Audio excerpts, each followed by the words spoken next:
That way, its decisions can be challenged only in constitutional court. That means High Court in state or province, and Supreme Court only at the apex level, last level. So that way, it is quite powerful. And second thing is basically its aim is not to have power. Its aim is to have freedom of press, uphold freedom of press, and maintain standard of journalism and media as a whole. So that way, that is the one part. And what you said about the shrinkage means basically when it was created in 1966, that time there is no TV, there is no electronic media, there is no digital media. So these are recent concepts. But Indian government, Indian Press Council are trying for a media council where all media will come under one umbrella. Not that Press Council does not deal with anything in media concerning electronics. Suppose there is a demonstration, there is an attack on media, so every media will be attacked, including TV cameraman, TV reporter, digital media reporter, and print media reporter. So in that case, Press Council deals with everybody. It is not that they deal only with print in such cases. Okay. Continuation of that question is that, right? So obviously you are saying that the Press Council is for the press freedom and possibly for the protection of the journalists and the reporters, right? At the same time, right? At the same time, because of the digital social media, they are in the world of fake news media outlet. There are so many so-called reporters and so many so-called journalists creating fake news out of this, outlet to have a certain propaganda or because they get paid to write all these fake false news. So how are you going to, what is your plan to deal with that? So that is the media council. The media council, when it comes, that will deal with everything, including electronics media, digital media, this even cable TV. That will deal with everything. Once this media council is established, all media will come under the media council. Okay. So what is the timeline for the establishment of the media council? And what stage are we at now? There is no timeline. When in our during our term, say 3 years ago, the proposal came. In fact, the proposal came much earlier, but we took a step. We basically it will remain the same. Only its sphere will increase. Otherwise, constitutional body will remain same.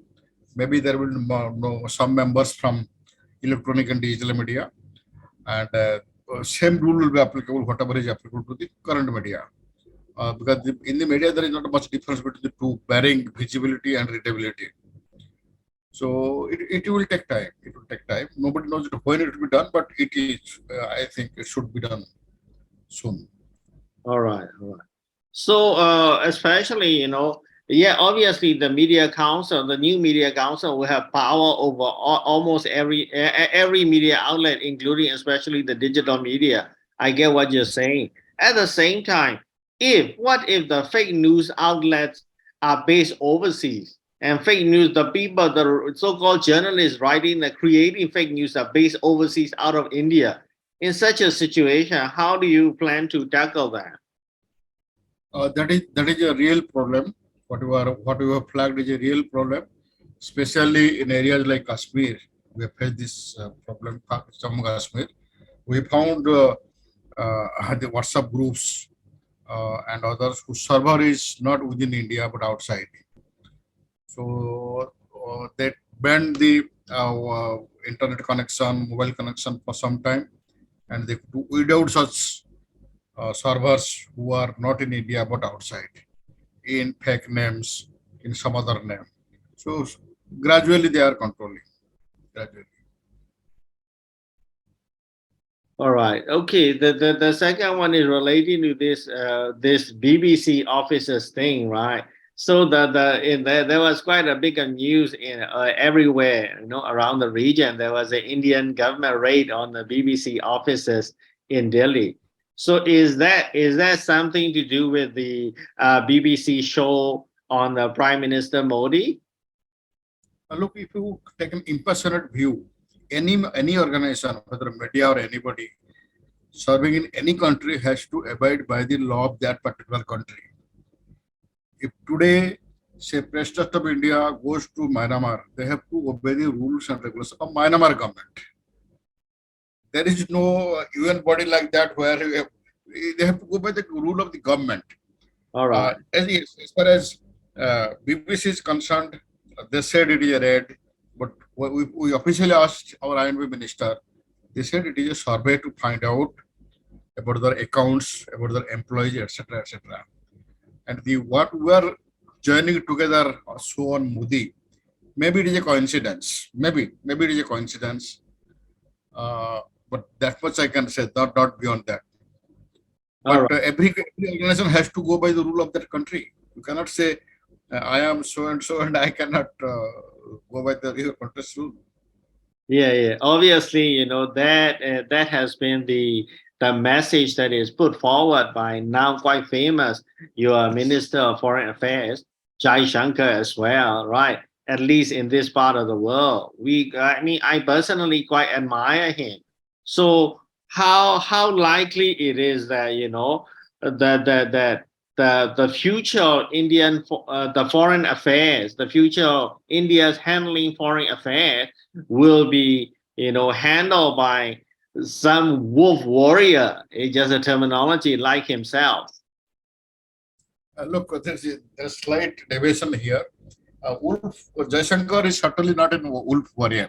He's a career diplomat. He's a career diplomat, and he's a professional. And he from the rank he rose to become foreign secretary, then foreign minister. He's not a politician, and he's not a wolf warrior either. And as far as foreign policy is concerned, look, it depends on a lot of things. India is the largest democracy in the world, having the largest young generation population, and it gives to scope to anybody. There are aberrations. There are aberrations in every country. There can be aberrations. There can be law takes its own course.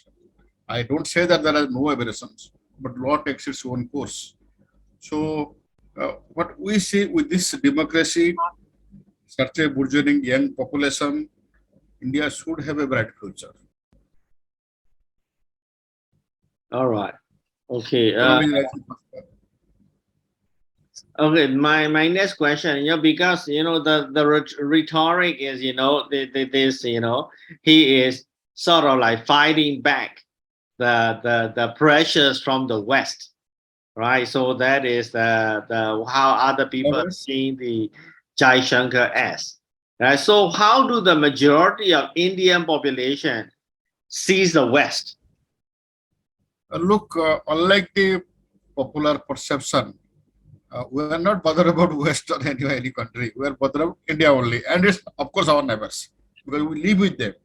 We don't live with US. We don't live with England. We don't live with Russia. We live with our immediate neighbors. All right. Okay, so we are concerned about them, even individual to individual, person to person. We'd like to know how my neighbor is doing. Then I should bother what my neighbor in England is doing. But what has happened with the economy liberalization, many of the Indians have settled outside. As you have said, England's prime minister is an Indian. Even Canada's prime minister is also in India. So, but they are Indian Indian origin, and we have a huge Indian diaspora, Indian population. So yes, that way we are concerned how our people will be there in Gulf, how our people will be in England, how our people will be in Canada. If there is some attack on our people in Australia, yes, we are worried. But we are not certainly obsessed with West, what they do, what they do not do. World is going together. Very good to hear. Okay, thank you very much. And my last question is just now, as you say, Rishi Sunak is of Indian descent, right?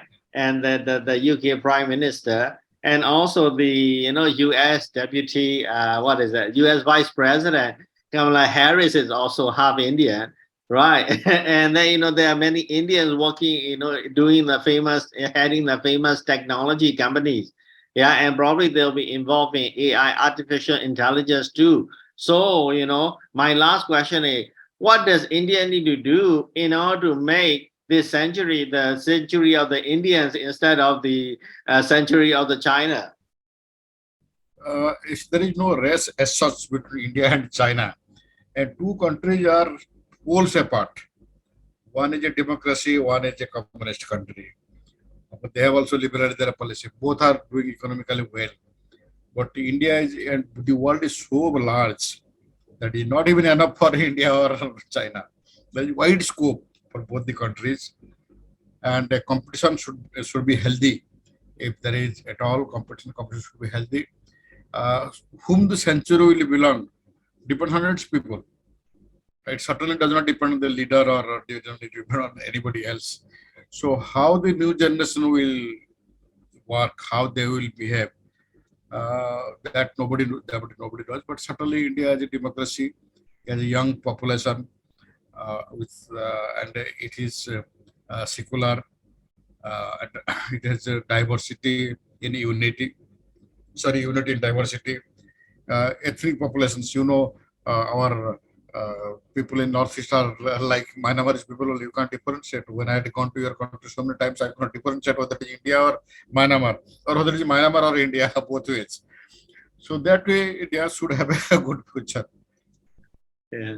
All right. All right. Oh, thank you very much. My last point, because on the current update, what is the situation right now in this Kashmir thing? Because there was a Punjab or Kashmir some issue coming up recent days, isn't it? What is the latest update on that? Look, actually, what has happened? Kashmir had a special status when it joined India. Okay, after independence, every princely states were given an option. So Kashmir had given the option to join India, but there was a war between Pakistan and India many times, and that special status has been abolished. Now Kashmir has become as good as any other state. I will not be able to say what is happening about what is happening about say freedom or something, that is because it takes time to judge. But as far as development is concerned, a lot of developments are taking place. Now you will not believe. Uh, Earlier, it is a fact. It is not that I'm saying because I'm an Indian. I had gone to Kashmir many times. There is one of our best tourist place, Kashmir. Not only in Yeah, India, but I also wish all I over. wish I could go there. We will take you, don't worry. Now you can come anytime. It is open to all now. It is open now. No, nobody is bad. Earlier it was bad for foreigners. Now it is open. And actually, what has happened? Tourists used to go, but once this problem started, tourists stopped going. And Yeah. that state, being a hill state, has no major industry or agriculture. Not major. They have horticulture. So they were depending on the tourism a lot. Houseboats, so many beautiful places, snow, so many sports, adventures, climbing, so many things were there. They're all stopped because of the disturbance. Now these things have started, and it is a record. It is hit a record. Even British time also, so many tourists did not go. You will not imagine there are multiple flights to Srinagar and Jammu. You will not get a ticket so easily. So many tourists are going. Even during peak winter, when Srinagar used to be closed, now Srinagar is not closed in winter. Earlier, Srinagar used to be closed and come to Jammu, capital. Now, no, Srinagar is open even in winter. So many tourists are coming. As a result, what has happened? Local people, poor people, houseboat owners, they are they have got back their livelihood. That's much I can say. But I won't be able to say about their freedom and other things because that thing nobody will tell you openly. Okay. But there are another thing that a lot of incidents has come down a lot. Earlier, every time there used to be, nowadays sporadic. Only last after a gap yesterday only there was an incident. Earlier daily used to be some incident here and there. That has reduced a lot. Really, that has reduced a lot. So casualty has become much less. I do not say whether it is civilians or security, casualty has become very less. And I will not say it is peaceful, but lakhs of people are going there. You don't get a hotel in. There was only few years ago, the hotels are all closed. They send their staff to back to their home. But now you don't get a room in hotel. All sold out. That's the Oh, situation. thank you. Maybe next time, one of these years we should have our what is a WAPC meeting in Kashmir. We had 2 3 WA meetings in this thing in India. And Yeah. G20 is meeting in Srinagar. If G20 can meet, why can't we will not meet? We will definitely- Yeah, I know. That was a G20 like a couple of months ago. yeah, yeah. So there are some issue when there are some problem during last WBC meeting. They could not come. But Yeah. if G20 can meet, why can't we? We will meet. Yeah. Our first sister went to Kashmir along with me. Before this Okay, problem. thank you, Nayak. So if you need any of my help or my assistant or my my secretarial work from the WAPC, I'll be more than happy to help. Huh? Yesterday I told Sule as well. I'm a member like you in WPC. Yeah. You are a member, I am also a member. Only Sule is the president, Kishore is the general secretary. We all are members. So we need each other. Yeah, We need- correct. No, because we would love to have active members, right? Rather than just being, just do the bare minimum. So actually, No. I We want to should also help the expand. organization more. Yeah. Yeah, we should also expand. We are not expanding. We should expand. Even this Myanmar was not a member. When I was a member, I made Myanmar as a member. That time you were a junior minister, deputy minister for information. He was personal known to me. He was earlier Reuters staff. I don't know where he is now. All right. Then that time Delhi, Myanmar became a member again. Yeah. So now because of this post-COVID thing and because of the economic collapse in neighborhood, there are some problems. One thing to improve, we should be having. All right. Thank you very much, Nayak. Thank you for your support. Yeah, No, very good conversation. Appreciate. Thank you. Thank you. Thanks.